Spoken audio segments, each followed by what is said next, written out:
If you flip a coin twice, what are the odds it lands on heads both times? It's a simple question. The answer is 25%. But in 2011, when researchers asked 100 British members of parliament this exact question, 60% of them failed.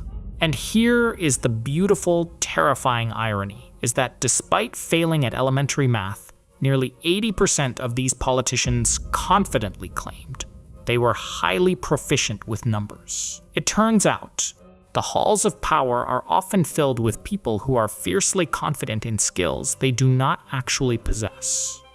A decade later, in 2022, they ran the test again. The results barely moved.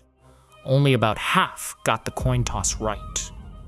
The researchers then asked them to calculate the average of 5 dice rolls.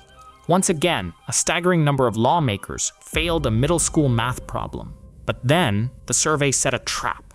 They asked a question that actually matters for running a country. Imagine taking a test for a virus. The test has a false positive rate of 1 in 1,000.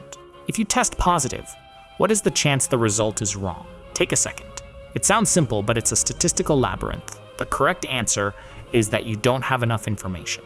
To know the truth, you have to know the false negative rate and how widespread the virus is in the general population. If the virus is incredibly rare, say 1 in a million, then almost every positive test is a false alarm. If the virus is everywhere, the test is spot on. Only 16% of the politicians figured this out.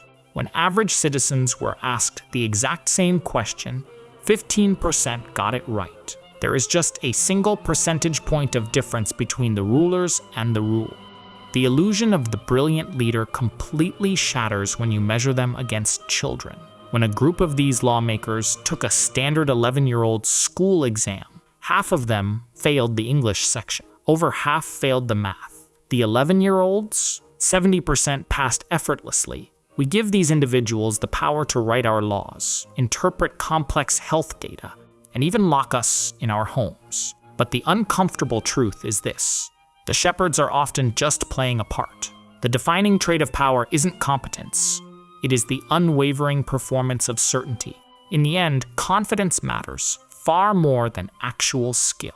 Once you realize the people in charge are guessing just as much as you are, the entire world starts to look very different.